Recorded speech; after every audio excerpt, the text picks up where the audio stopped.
কোনটা যাচ্ছ? থাকো, আমি এক জায়গাতে ঘুরে আসি, আমার একটু কাজ আছে। যাও।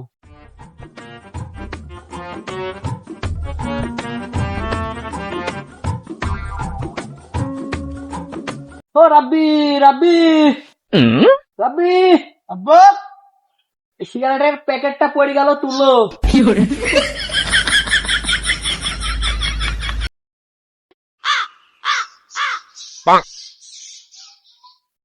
আরামজাদা ছেলে পেলে সিগারেটের প্যাকেটটাও ভালোভাবে লিখতে পারে না।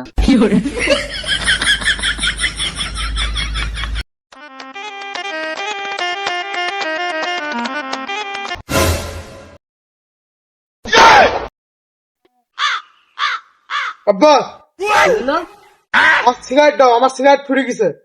কি বললো? আমার সিগারেট দাও, আমার সিগারেট ফুরিয়ে গেছে। কি বললো তুই? এক কর মারবো। বিয়াদব প্রতিকার, বাপের ঠিক সিগারেট চা খাস? তোর এত বড় সংস্কৃতি দিছে। হ্যাঁ, সেদিন গাড়ির উপর থেকে আমার সিগারেট পড়ে গেল, তুমি এটা বললে তুললি যাতে, আর এখন আমার দোষ। আমি মনে করছি বাপ বেটা ফিরে হয়ে গেছে। তোর এত বড় সাহসে আমার থেকে বেরিয়েছে। আহা, আমি পারি না আর পারি না, আমি কেন মরি না।